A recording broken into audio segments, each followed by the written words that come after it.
아침 묵상에 오신 여러분들을 환영하고 축복합니다. 또 이번 한 주간 또 오늘 첫날인데요. 이렇게 하루에 한 주간의 첫 시간을 하나님께 드렸을 때 또 하나님께 기뻐 받으시고 이번 한 주간 우리의 삶을 인도하시고 보호하시고 지켜줄 줄 믿습니다.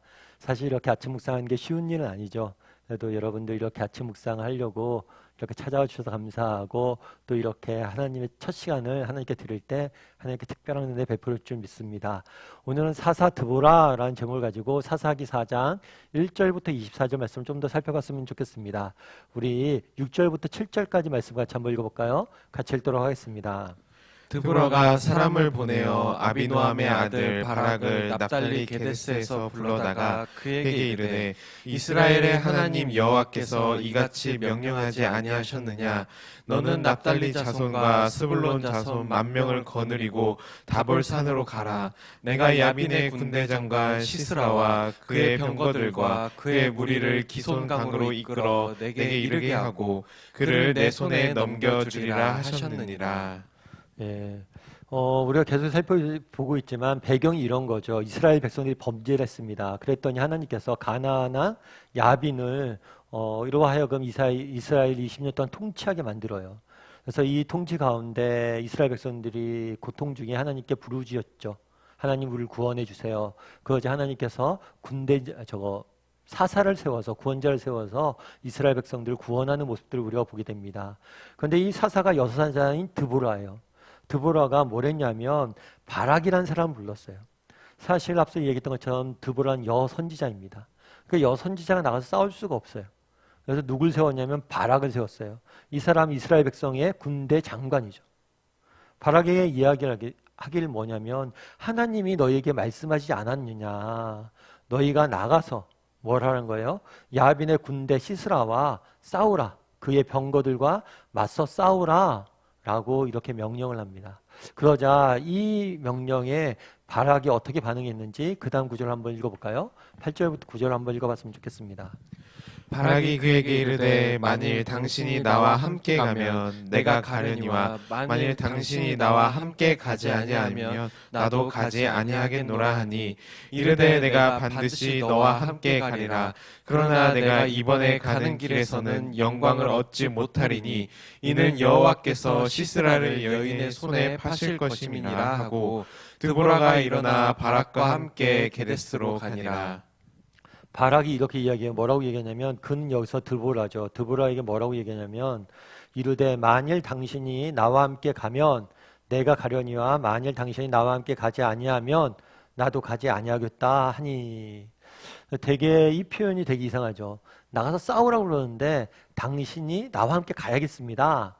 그럼 저 안 갑니다. 이렇게 이야기합니다. 이 바락의 대답에 대해서 두 가지 관점에서 보는 사람이 있어요. 어떤 관점이냐면 부정적인 관점에서 보는 사람들이 있습니다. 그건 뭐냐면 이 바락이 여자 뒤에 숨었다는 거죠. 그러니까 하나님 명령하셨으면 가면 되는데 드보라 당신이 가지 않으면 안 가겠다. 그러니까 드보라의 뒤에 숨었다는 거예요. 그래서 뭐라고 할까? 남자 뒤에 숨는 여성 뒤에 숨는 남자의 현주소를 보여준다 하면서 부정적으로 보는 사람들이 있어요. 그런데 또 다르게 긍정적으로 관점에서 보는 사람들이 있습니다. 긍정적인 관점에서 보는 사람의 입장에서 뭐냐면 이렇게 보는 거죠. 사사 드보라를 배려한 거라고.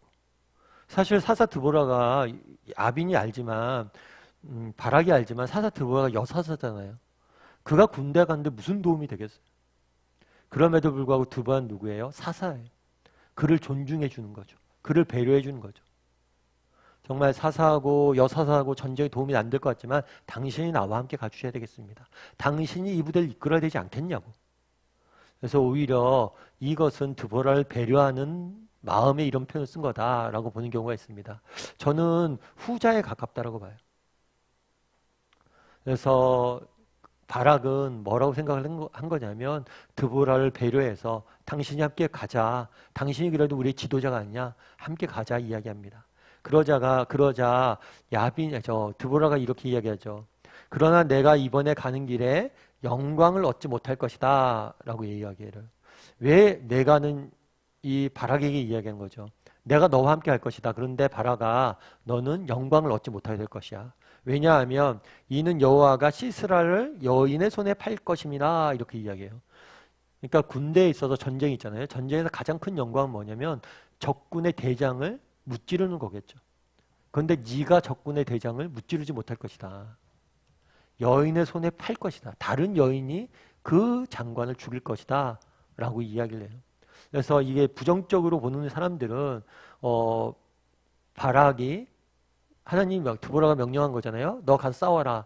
그런데 안 가고 삐뚤삐뚤하니까 영광을 다른 여인의 손에 돌렸다 해서 부정적으로 보는 사람이 있어요. 그런데 그렇게만 볼 수 없는 것 같아요. 오히려 이 표현은 어떤 표현으로 보면 좋냐면 예언적 표현이라고 보는 게 좋은 것 같아요.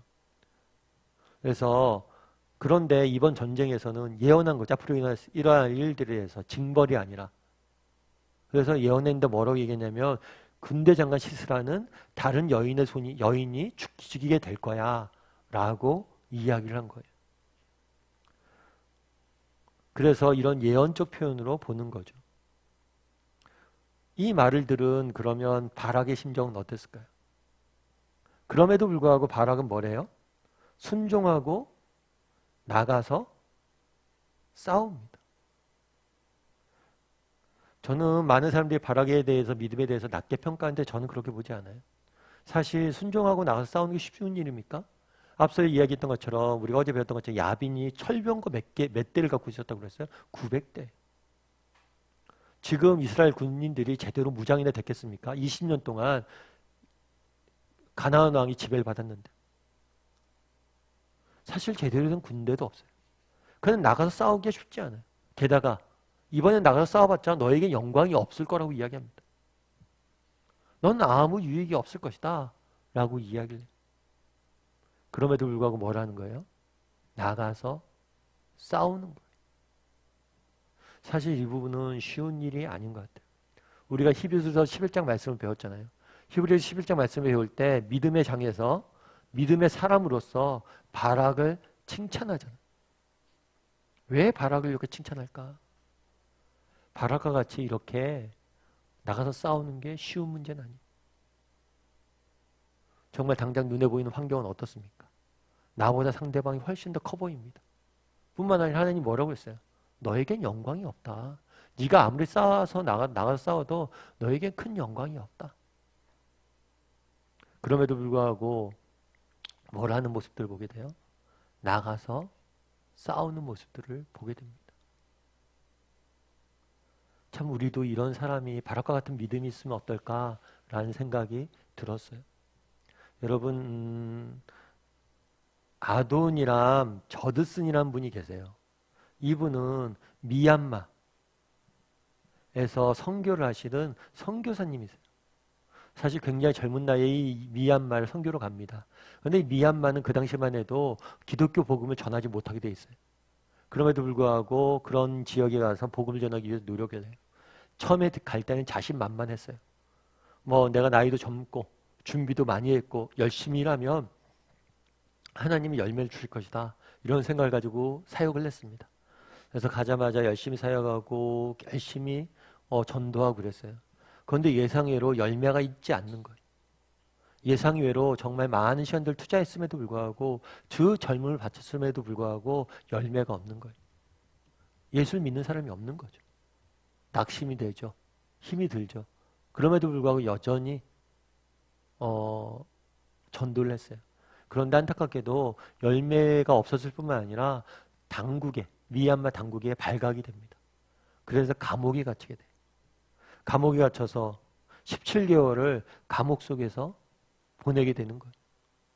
여러분이라면 어떨 것 같아요? 정말 내가 하나님 나라를 위해서 헌신했습니다. 그런데 아무런 열매가 없어요. 게다가 상황은 악화되어서 감옥에 갇혀 17개월을 보내야 돼요. 내 젊음을 다 허비해야 돼요. 그랬을 때 여러분들은 어떨 것 같으세요? 이 선교사님도 절망하고 정말 낭망하고 정말 포기하고 싶은 마음이 들었겠죠. 그러다 17개월이 지나서 다시 뭘 했냐면 나와서 다시 복음을 전하기 시작을 했어요. 그런데 재밌는 건 뭐냐면 그전에는 자기가 아무리 복음을 전해도 믿지 않았어요, 사람들이. 그런데 그 다음부터 나와서 감옥에 나와서 복음을 전하니까 믿게 사람들이 믿는 거예요. 그래서 이하 이상해서 나중에 한번 물어봤대요. 어떻게 복음을 받아들일 수 있었냐? 그랬더니 그 사람들이 뭐라고 하냐면 그것은 당신의 발에 나와 있는 쇠고랑 자국 때문입니다. 감옥에 17개월 동안 갇혀 있었는데 쇠고랑을 발에 차고 있었던 거예요. 그러니까 이 쇠고랑 자국이 발에 있었던 거예요. 근데 그 쇠고랑 자국 때문에 그랬다는 거예요. 저 백인이 이렇게 알지도 못하는 곳에 와서 복음을 전할 때는 저렇게 쇠고랑까지 차면서 죽도록 고생하면서 복음을 전할 때는 그 안에 뭔가 있나 보다. 이런 생각이 들어서 믿기 시작했다라고 이야기하는 거예요. 정말 17개월 동안 감옥에 있을 때는 아무것도 몰랐죠. 왜 내게 이런 열매도 없고 아무것도 없을까? 그럼에도 불구하고 하나님께서는 그 기간을 통해서 뭘 했던 거예요? 일하셨던 거예요. 쇠고랑, 자국, 아무런 내게 정말 도움이 안 되는 정말 실패 상징이라고 볼 수 있는 아픔만을 가져왔던 그 상처를 가지고 일하셨다고 그러더라고요. 그날의 바락을 보세요. 바락에게 뭐라고 이야기합니까? 네가 영광 받지 못할 거야. 네가 아무리 한들 안 될 거야. 실제로 그렇죠. 당장 눈에 열매가 없는 것처럼 보였습니다. 그럼에도 불구하고 여전히 믿음의 길을 걸어가는 우리는 바락의 모습을 보잖아요. 나는 이런 사람일까? 한번 돌아봤으면 좋겠어요. 정말 당장 눈에 열매가 없어도 당장 열매가 나타나지 않아도 하나님께서 이 모든 것을 언젠가 거두게 할 것이다. 이런 믿음을 가지고 정말 끝까지 말씀에 순종해서 나가서 정말 나갈 수 있는 사람인지 그러면 정말 바락이 그랬던 것처럼 히브리서에서 바락의 믿음을 칭찬하고 하나님 세워주셨던 것처럼 하나님께서 우리를 세워주실 거예요. 여러분 우리의 삶 가운데 세상에 살다 보면 삶의 열매가 없을 때가 많습니다. 여러분들이 직장에서 가정에서 열심히 수고했는데 당장 열매가 안 나타날 때들이 많아요. 그리고 어쩌면 너는 열매를 맛보지 못할 거야 라고 말하는 것 같을 때가 있어요. 그럴 때라도 끝까지 믿음을 지켜서 정말 우리가 걸어가야 될 길을 걸어갈 수 있는 사람이 되었으면 좋겠습니다. 그랬을 때 하나님께서 반드시 거두게 하실 거예요. 그런 믿음을 가지고 한 걸음 한 걸음 걸어가는 저희 됐으면 좋겠고요. 오늘은 바락에 대해 살펴봤는데 나는 바락과 같은 믿음이 있는 사람인지 정말 주변 환경이나 당장의 열매가 없어도 정말 끝까지 하나님이 말씀하신 끝 길을 정말 믿음의 길을 정말 가정에서 직장에서 학교에서 보낼 수 있는 사람인지 돌아보고 그런 사람이 되기를 소원합니다.